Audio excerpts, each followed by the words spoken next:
Hello and welcome to the debate. I'm Farrukh Pitafi. Today is the week's last episode of this program, and I take actually use this opportunity to remind you that the real anchor of the program, actual host of this program, Sana Makbul, is traveling abroad. With any luck, she'll be back to the studio by the start of the next week. So I will resume my duty as an analyst, and she will resume her duty as an anchor of this program. Having said that, let me also first of all thank you for your for watching this show and our interactions. Despite my recent illness, I've really enjoyed this interaction with you.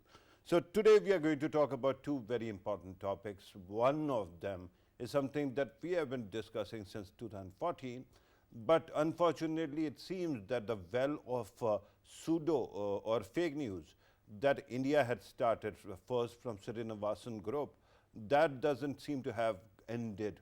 Recently, today or yesterday, Disinfo Lab, EU Disinfo Lab came up with another report with the fact that another news agency, ANI, that calls itself a news agency, and of course it is highly promoted by Modi government as well, is again using the same fake outfits to promote or to peddle propaganda against Pakistan and China.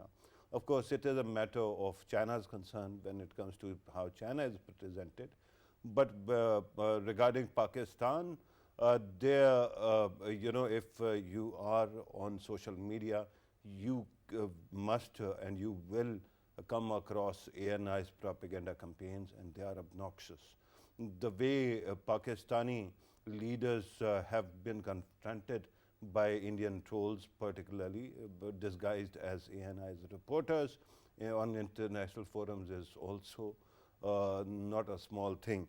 So we are going to talk about this in the first segment of today's program. The name of the new report is also going to be explained to you later in the program. But this is very important. The second thing is, today there was a very important Apex committee meeting. Remember that yesterday Defense Minister of Pakistan, DGISI, and a high-level delegation actually went to Kabul, and they met with their peers. So today, in Apex meeting, committee meeting, there was going to be, and it was discussed, of course. The discussion was about the visit and also how to combat terrorism in the country, and finally economic matters as well, because our talks with IMF are also ongoing. In order to help us understand these issues and more, in the studio I'm joined by Syed Muhammad Ali, who is a senior security analyst. Thank you very much, sir, for being part of the program. Also joining us on Skype is Hammad Sarfraz, a senior journalist. Thank you very much, Hammad, for being part of the program. Last time, Hammad, you actually did reporting on similar kind of important stories regarding India's propaganda campaign. This time also, can you actually give us some perspective regarding this report? So another round of very interesting revelations from EU Disinfo Lab. It's a follow-up, obviously, of what has been reported earlier. But the Indian government and ANI, which is, of course, an Indian news agency, has been quoting think tanks, experts, and even professors, in some cases reporting them as attending certain events and so on and forth. But they weren't. So the idea behind this is obviously to discredit Pakistan and China to a great extent.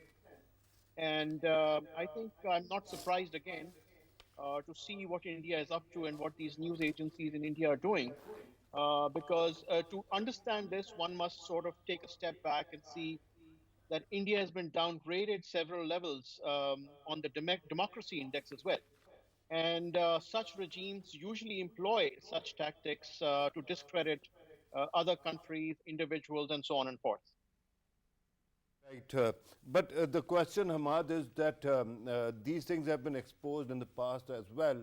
And similarly, India keeps on shooting itself in the foot. For example, it banned the documentary on Modi's life. So recently, it also arrested Congress's spokesman, and the Indian Supreme Court had to actually step in just because Modi was being criticized. But despite that, we haven't seen the kind of reaction that could have actually come from the international community. Why would that be? I mean, it's very interesting to see the reaction that came forward after the BBC offices were raided by the Indian tax agency. We didn't see the level of support that we were expecting. I mean, clearly, BBC is a responsible organization that has credibility out there in the world, but we didn't see it. I believe it's the global community and the West generally is sort of blinded by the interests it has with India, and everything else is perhaps not as important as their own interests, as their business interests, and so on and forth.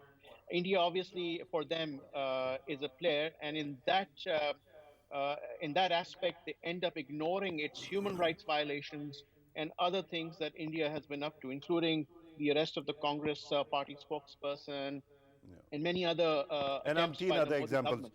Right, Hamad, when I come back to you, I'm going to ask you another question. This is India's propaganda campaign, but where is our counter propaganda, maneuver to actually expose all these misinfo, all this misinfo, particularly because it is clear that EU Disinfo Lab is essentially a foreign body. It has nothing to do with Pakistan. But before I come back to you, sir, let me come to the studio and ask Syed Mohammad Ali Saab. Sir, if you remember that last time, Indian Chronicles, when that report came out, you and I actually sat in this studio and we discussed it as well. And I kept on asking the same question. Why is it that the foreign community, international community has to wake us up because this propaganda campaign is going on? We don't automatically do anything about it. Let me also once again ask you the same question, because this time the title of the report is much more interesting. It is bad sources, and then there's shorthand BS. You understand what it means. Please go ahead and give your opinion. Sure. I think there are three aspects in which this very important question of yours can be addressed. Number one, the response or the lack thereof from Pakistani media. Secondly, the attention or the interest that it draws from the international community. And thirdly, what can be done in future. Starting off with the Pakistani media, unfortunately, it's an objective assessment with the possible exception of TV World. I think almost all the other news channels focus mostly on domestic issues. Yeah. So that's where the money is, that's where the public interest is, that's what the discourse is all about. Yeah. So I mean, you'd probably agree that hardly anything related to India or the international issues get any airtime. Yeah, but we are not talking about a TV channel, are we? Yes, but ANI is a news agency, yes, or yes. it claims but to I'm be talking about the Pakistani media, that why it does not get the coverage But we have and the newspapers. attention. Yes, but if you look at the newspapers, there are more than 400 newspapers registered with the Ministry of Information. Yeah. But probably only the top 10 English, papers give due coverage to the international issues as well. The 90% press takes care of the Urdu and the vernacular and the local languages. And again, their financial funding, their advertising, their readership is mostly interested in domestic issues. Right. So that's why it does not get the attention that it gets. It deserves, number one. Okay. So obviously we need a greater interest from the domestic media, from the local media of international issues as well. Secondly, coming to the international media, I think here I'm not as pessimistic as the other expert you are having on the show, because I think with the passage of time, the international media will, despite economic interests with the large Indian media market Yeah. will realize that their own credibility is at stake if they continue to cite false and fake sources. Right. And whether it's BBC or it's any other international channel, they need to maintain and retain the trust and confidence of their global readership and viewership. And if they continue to be fooled by the fake forums, narratives, and stances of India, then and their own credibility will Right. decline. I with passage of understand time. that, and that is perhaps why even when very important, deal was going on between America, UK, and India regarding procurement of aeroplanes, even then BBC actually came out with this report. So that is there. I understand it. My question to you was that if there is a bully next to us, and this BS, as it is called, these Indian BS actually continues, these bad sources continue to proliferate and keep on propaganda, spreading propaganda against Pakistan, where is our response? We have a state, we have very rich people as well in this country, so nobody is interested in countering this propaganda at all? I think I'm not that pessimistic. I think there's a lot of opportunities, and obviously more needs to be done. But very briefly, in which domains and at what forums we can do it.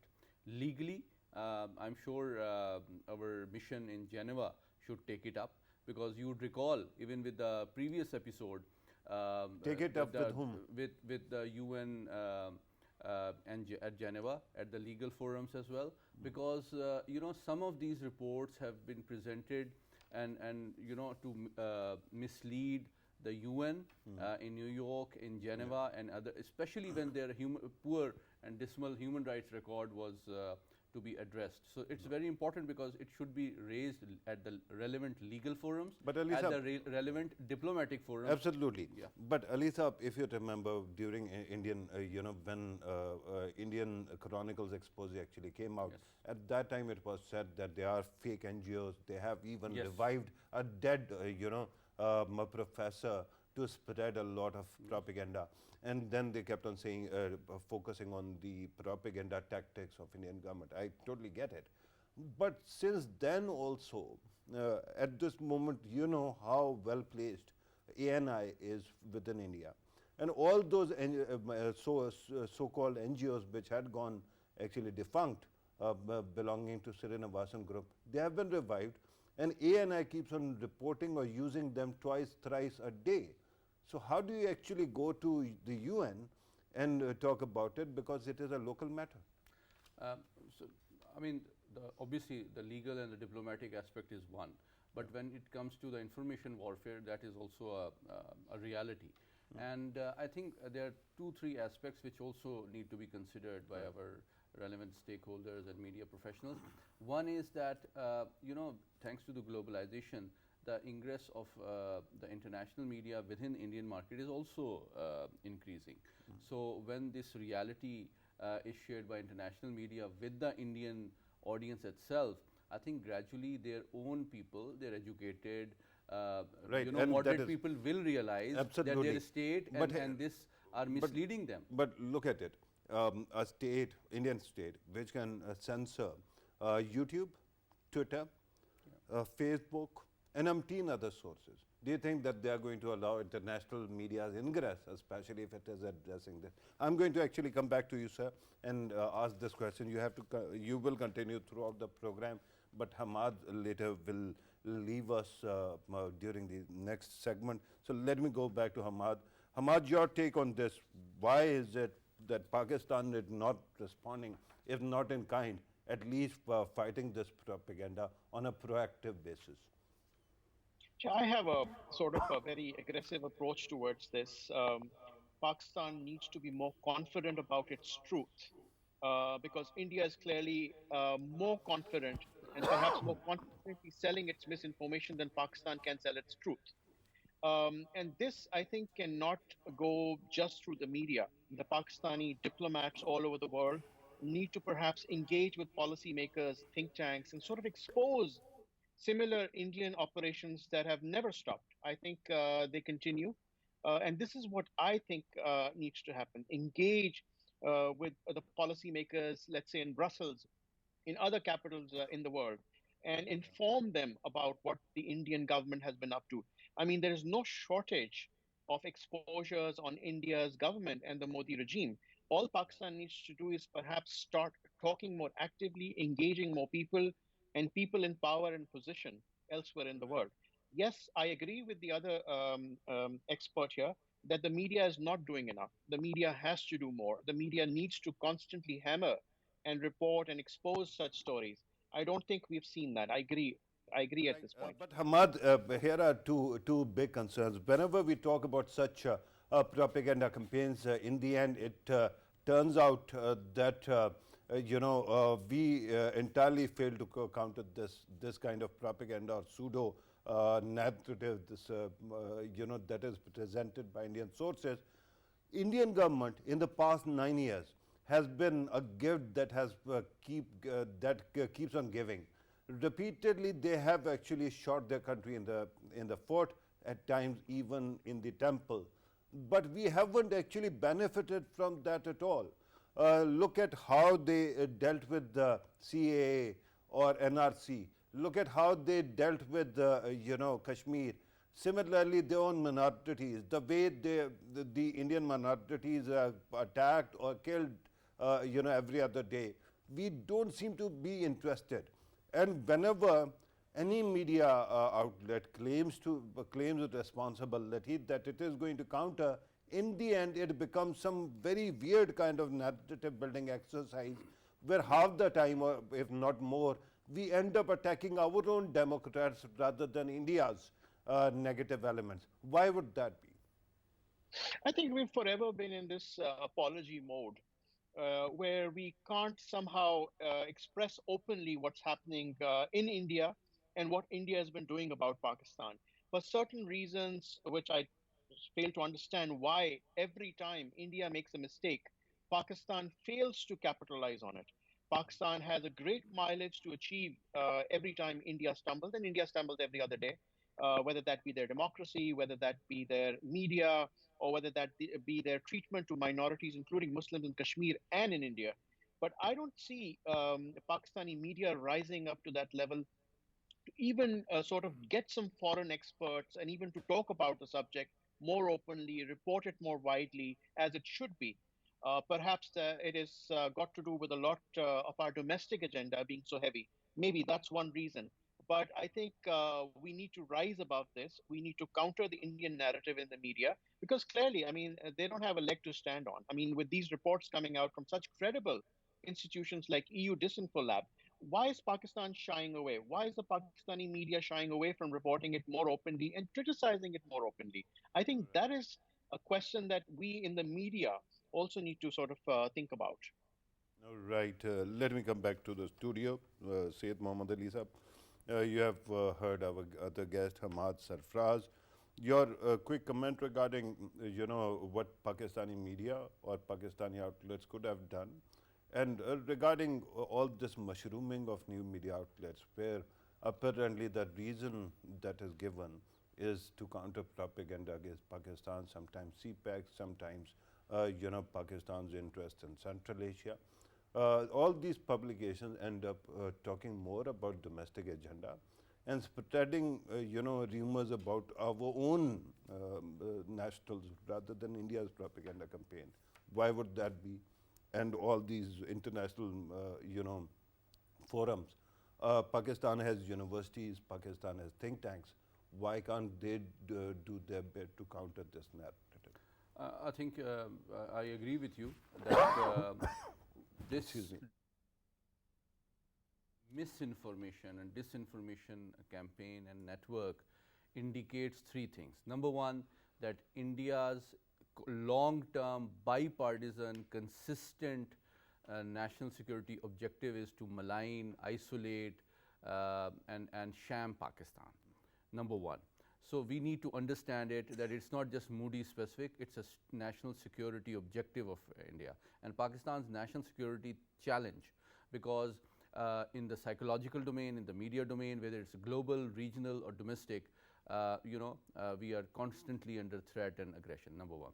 So what we need to do quickly, it's not just government and our private media as well, but all scholars, all think tanks, all writers, all professors, I think wherever they are working, whether I think we have a large Ministry of Information. We, I don't know, maybe over 100 embassies have information officers deployed all over the world. It is their job. They are expected to engage with international media around the world and expose India what they are doing. Absolutely, and I'm totally with you when it comes to what should be done in the future. But the question is also about the past and present. And just to actually, because you are somehow not actually going back to the area I actually pointed out, let me take you there. For a long time we have been talking about hybrid warfare and fifth generation warfare. And we were told that there are going to be, Pakistani social media accounts which are going to counter propaganda.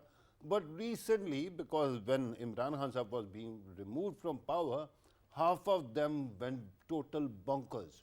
And they started attacking Pakistani own elements, not only democratic elements, by the way, even state apparatus. If that is the state of affairs, it means that the enemy has all the luxury to exploit the fault lines within us. Why is it that we cannot concentrate on the actual threat that has been there for 75 years?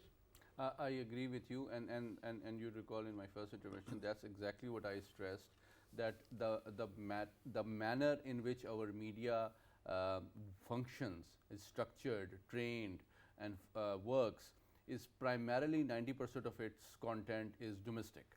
So we need to recover from this obsession of 90% of content focusing on local politics. We need to recover from it. Yeah, it will help stabilize our country. Right. It will improve our political stability and also give education and information to our people, which is also an obligation on the media about what's going on around the world. With due respect, you keep on talking about private media and private businesses, but I was not actually talking about that at all. You know that there have been initiatives to train people to counter propaganda, and once again they have ended up actually attacking your own state and becoming propaganda for foreigners. And so it naturally occurs to me that we have to confront this issue as well, and it should be actually taken up by the policy makers. Why is it that our own initiatives actually backfire while the enemy, the actual king, walks around without any clothes, without anybody actually exposing that? Let me go back to Hammad Sarfraz. Hammad, this issue is there, fifth generation warfare, hybrid warfare. India is doing its best to actually keep on attacking, and despite that, despite such flimsy excuses that they have, and so much exposure, still they get away with whatever they want, and we can't seem to actually focus on the things we actually commit to. I think that's a very interesting question to look at. It has to do a lot with our interest levels as well. There are seasons when we are extremely interested in India, and there are seasons when we are completely ignoring India, while India is making these mistakes throughout. So I think on a national level, I think there should be this interest. Politicians, our think tanks, whatever limited number of think tanks we have, should start talking about it. How many local think tanks actually talk about India as openly as we are talking about it here? So that is something that I want to know from you. I mean, given that we have a number of important think tanks operating in Pakistan right now, some of them are quoted internationally also in news stories. Why aren't they talking about such subjects? What is keeping them from talking about it? All right. I understand that your question might be rhetorical, but I'm going to actually turn it around and ask you, what is your theory about Pakistani think tanks, Pakistani, these social media accounts actually giving India the wide berth and continuing to actually talk about something else. In the end, if they talk about India, usually it is about how things can be hunky-dory, how there has to be aman ki asha or some other batasha, but not these matters at all. I think very significant question by you once again. Um, like I said, this seasonal approach, every now and then bringing up Kashmir and bringing up other issues with India, this has to end. We have to, on a regular basis, try and attempt to expose India wherever we can through whatever means we have. We can't selectively sort of engage in this operation against India. This has to be an ongoing operation against India. This has to be a consistent effort against India, because India never sort of would waste a day to malign Pakistan's reputation with whatever misinformation it has. And like I Yeah. said, Pakistan needs to be more confident with its facts and its truth. We can't be taking the back seat and letting India sort of hammer our reputation internationally and regionally. Right. Hamad, I actually bring up this Aman ki Asha or Mohabbat Chain ki Bansuri kind of stuff because recently something else happened. Javed Akhtar, an Indian poet, came to Pakistan, and while we are always very hospitable, the Muslim community, especially those who have some kind of approval of majority, they find it really, interesting to actually come to Pakistan and start attacking Pakistan. Even if you go to New Delhi, they are the first people that you come across are Indian Muslims, and they have to actually pontificate and totally, alienate you.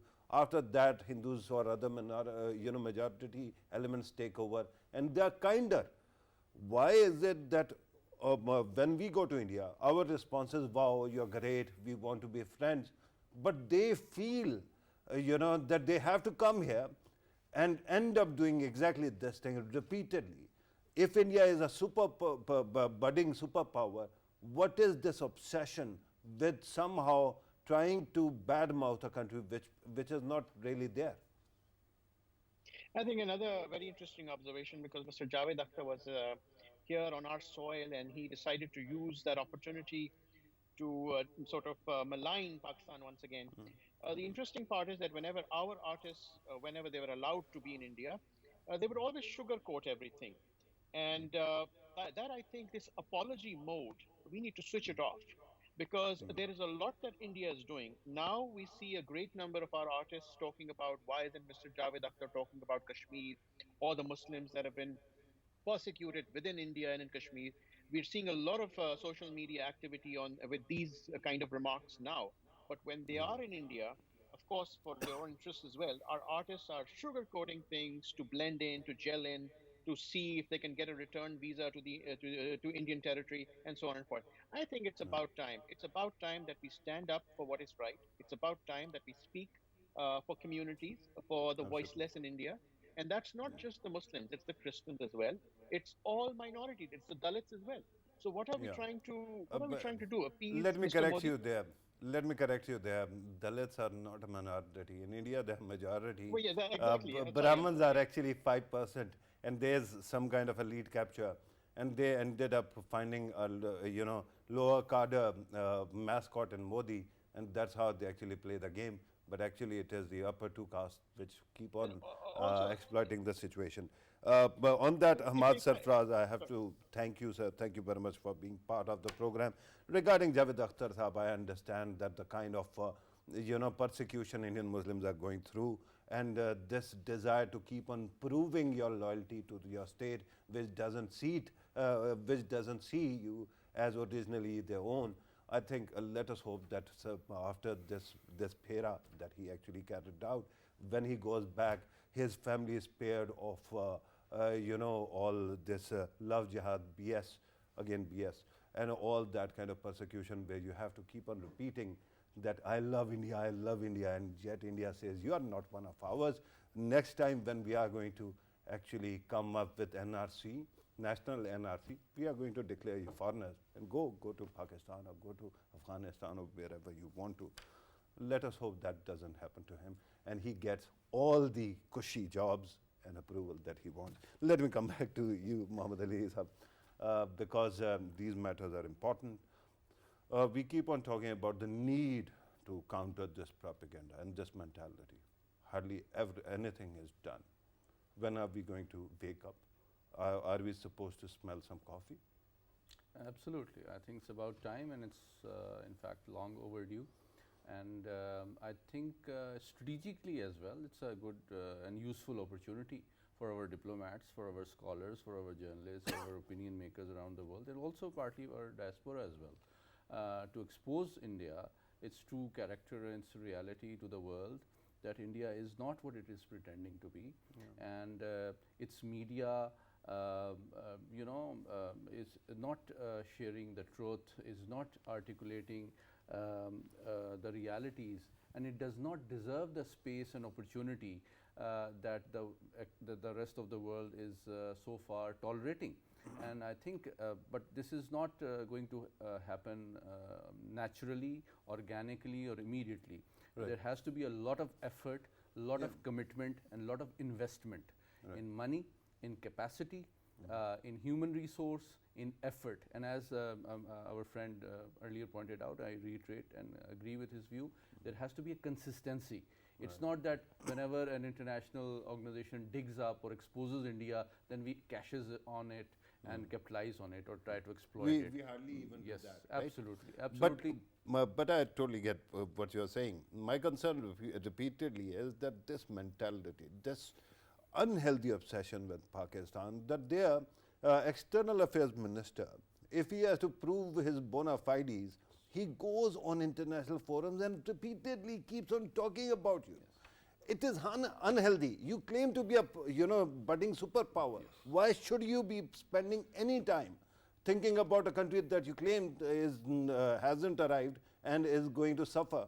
And repeatedly, again, this kind of shows you some kind of prejudice, where usually when some poor man or some person from lower caste actually is suffering, you keep on telling them that this is because of yourself. It is not because of anything else. And look, we are going to enjoy because you're suffering. This kind of mentality, when it is there, and I get it when you say that we need to expose Indian propaganda. The good thing about king having no clothes is that while nobody points out, everybody sees it. So if the world community must be watching what exactly is happening, but they must have their reasons why they don't want to come out and actually speak against it. Why is there any kind of reluctance on our part? I think a very important point that you made, and let me pick it from there, that when you talk about Jaishankar, let me cite a few examples. I mean, he was in Australia recently, he was in Brussels, he was in London, and everywhere it's not an obsession, it's almost a paranoia, which it seems that despite the glorious ambitions of India to rise as a future superpower, their primary preoccupation and concern seems to be Pakistan. And instead of citing their own incentives and opportunities, they miss no forum or opportunity to just badmouth Pakistan. So it seems in terms of their diplomacy and foreign policy, perhaps harming Pakistan's image is more important than raising their own or improving their own image.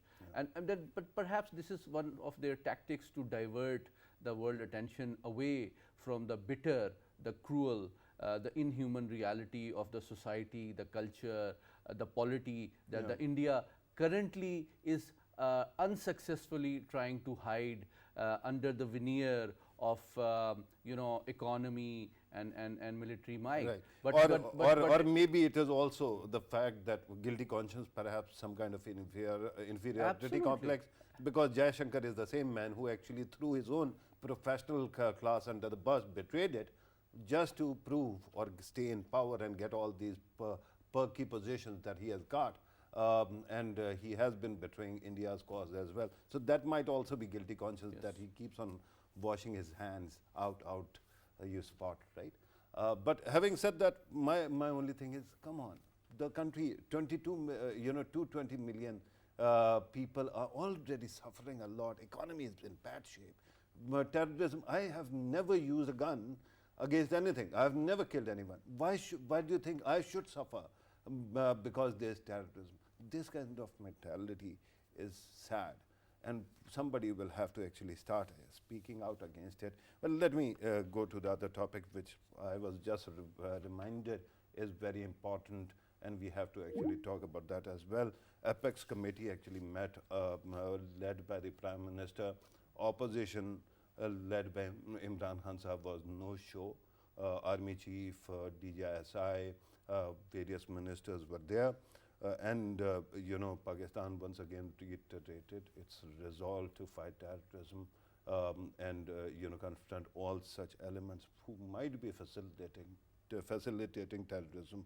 Let me ask you, Mohammad Ali Saab, now that our you know, high-level team actually delegation went to Kabul and came back, do you think that there is any let-up in Afghanistan's policy of denying any link, but also harboring these safe havens on their own land? Pitafi Sahab, let me make it clear that this time the challenge of terrorism is much more grave, the situation is much more critical than the last 20 years, for very briefly 4 reasons. Number one, the most important critical requirement for any country to decisively and comprehensively eliminate or defeat terrorism from its own society, its own territory and borders, is a complete consensus of civil military leadership and a complete support from all political parties. So that is a challenge thanks to the opposition, which does not seem committed towards this resolve and this national security imperative, unfortunately, at this point in time, number one.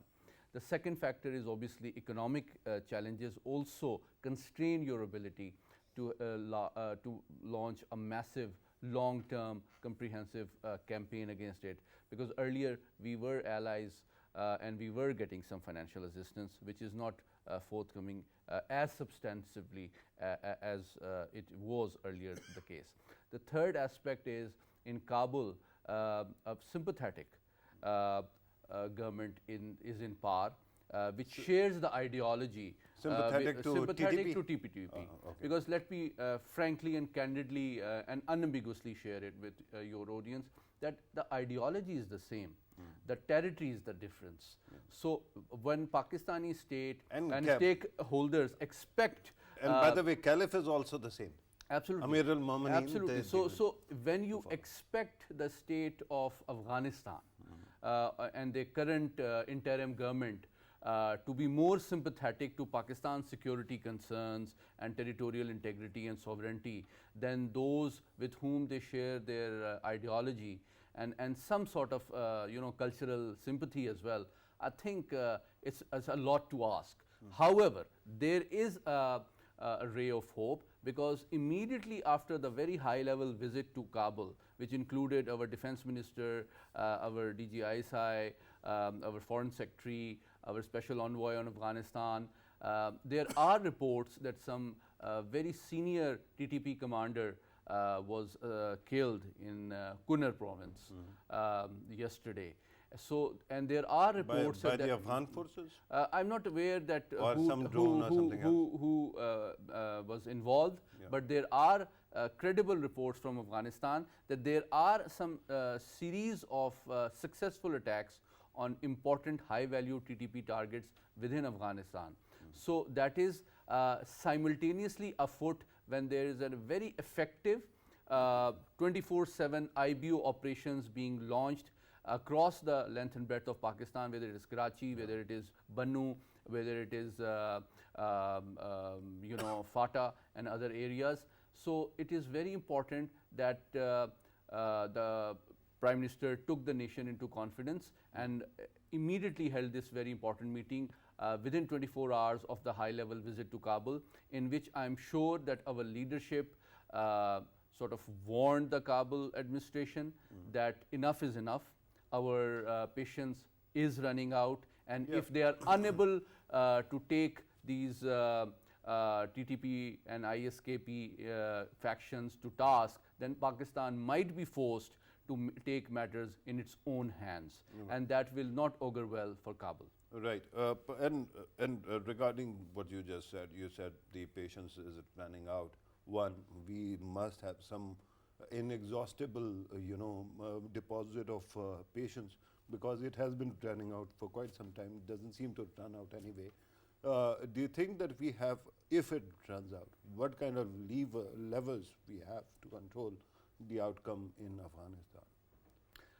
I think initially there could be diplomatic steps. Pakistan may reduce its diplomatic support, which obviously Kabul desperately needs if they expect some international legitimacy and financial assistance to help them survive politically and govern better, number one. Secondly, I think there could be some economic leverage as well, because in terms of trade and livelihood, everything that the 40 million Afghans survive on, practically most of it goes from Pakistan. Yeah. And the third could, if all else fails, could even be a direct kinetic option as well. Right. But regarding kinetic option, I hope it doesn't doesn't come to that. And I'm sure things will be resolved. But regarding the other levels that you kept on actually mentioning, it seems that we might have some kind of leverage or some kind of leeway, but sadly that doesn't seem to be within our control. It is an automatic tap which continues no matter what.